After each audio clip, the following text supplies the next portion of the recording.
Hello everyone, welcome to your very own favourite education channel dear school. और आज हम class 10th English की last poem that is for Anne Gregory को read करने वाले हैं। तो रीड करने से पहले आप चैनल को सब्सक्राइब कर लीजिए and let's start the video. तो ये जो पोएम है फॉर एनी ग्रेगरी, ये विलियम बटलर येट्स के द्वारा लिखी गई है। ये टोटल 3 स्टैंजाज में लिखी हुई है। चलिए स्टैंजाज को पढ़ना स्टार्ट करते हैं। अब ये जो पोम है ये एक औरत और एक आदमी के बीच की कन्वर्सेशन है। एक लेडी है जिसका नाम एनी ग्रेगरी है, वो एक आदमी से बात कर रही है, यंग मैन से बात कर रही है। तो ये उन दोनों की कन्वर्सेशन है। अब पहले स्टेंजा में क्या हो रहा है, वो यंग मैन उस लेडी को यानी एनी ग्रेगरी को कह रहा है। वो कहता है कि कभी भी कोई नव युवक तुम्हारे इन शहद जैसे रंग के बाल को देख करके कभी मायूस ही नहीं हो सकता है। मतलब वो बिल्कुल खुश हो जाएगा तुम्हारे बालों को देख करके।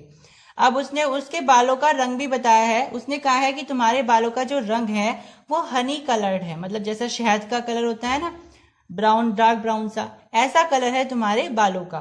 तो एक तरीके से उसके बालों की तारीफ कर रहा है या उसकी एक्सटर्नल ब्यूटी की तारीफ कर रहा है। फिर वो कहता है ये जो बाल हैं तुम्हारे कानों पे पड़े हुए हैं ये बहुत सुंदर दिख रहे हैं। फिर वो आदमी ये भी कह रहा है कि मैं तुम्हारे लिए प्यार करता हूँ, मतलब तुम्हारे से प्यार करता हूँ, ना कि तुम्हारे इन बालों से। पहले वो उसके बालों की तारीफ कर रहा है कि तुम्हारे बाल इतने सुंदर हैं, तुम्हारे जो बाल कानों पे पड़े हुए हैं बहुत सुंदर हैं। फिर वो ये भी कह रहा है कि मैं तुम्हारे लिए प्यार करता हूँ, ना कि तुम्हारे इन बालों से। अब वो एनी ग्रेगरी इस पर क्या रिप्लाई दे रही है, वो कह रही है कि ये तो तुम्हें जो हनी कलर्ड बाल लग रहे हैं, यानी कि ऐसे बाल जिसको तुम हनी कलर्ड बोल रहे हो, जैसे शहद का कलर होता है। तो वो कह रही है एनी ग्रेगरी मैं तो डाई कर लूंगी इन पर, मतलब कोई और सा कलर कर सकती हूँ, तो शायद तुम्हें ये बाल फिर अच्छे ही नहीं लगेंगे, है ना। क्योंकि उस आदमी ने क्या कहा था कि तुम्हारे हनी कलर्ड बाल हैं, मुझे बहुत अच्छे लगते हैं। तो फिर एनी ग्रेगरी कह रही है कि मैं तो इन पे डाई कर लूंगी, मतलब कोई और सा कलर कर लूंगी, तो शायद तुम्हें ये बाल अच्छे ही नहीं लगे। वो कह रही है कि मैं तो इस पे ब्राउन कलर कर सकती हूँ, ब्लैक कलर कर सकती हूँ, या फिर कैरेट कलर भी कर सकती हूँ। कैरेट कलर मतलब जैसे गाजरी गाजरी सा कलर होता है ना, रेड रेड सा, वैसा कलर कर लूंगी। तो फिर शायद तुम मुझे प्यार भी नहीं करोगे क्योंकि तुम तो मेरे बालों से प्यार करते। अब वो आदमी क्या कह रहा है रिप्लाई में कि मैंने कल एक बूढ़े आदमी को, यानी कि कल रात मैंने एक बूढ़े रिलीजियस आदमी यानी कोई धार्मिक आदमी से सुना था कि केवल एक ऐसा भगवान ही है जो हमें हमारे इंटरनल ब्यूटी से प्यार करता है। यानी कि हमें, चाहे हम काले हैं चाहे हम गोरे हैं, यानी केवल भगवान ही ऐसा है जो हमें हमारे इंटरनल ब्यूटी से प्यार करता है। नहीं तो ये सारा समाज, दुनिया, जितने भी लोग हैं वो सारे हमारी एक्सटर्नल ब्यूटी से हमें जज करते हैं। अगर आप बाहर से दिखने में सुंदर हो तो वो आपको एक्सेप्ट करेंगे, नहीं तो अगर आप काले हो, बेकार दिखते हो, तो वो आपको एक्सेप्ट नहीं करेंगे।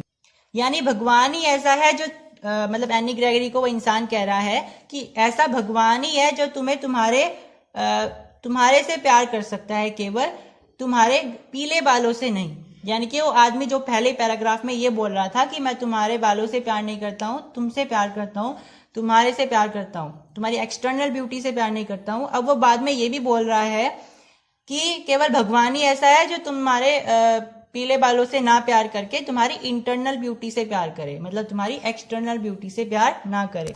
अब बेसिकली ये जो लेसन है ये हमें क्या सिखा रहा है, या ये जो पोइट्री है हमें क्या सिखा रही है, ये बेसिकली हमें इंटरनल ब्यूटी और एक्सटर्नल ब्यूटी के बीच में डिफरेंस बता रही है, यानी हमारे लिए क्या मायने रखता है।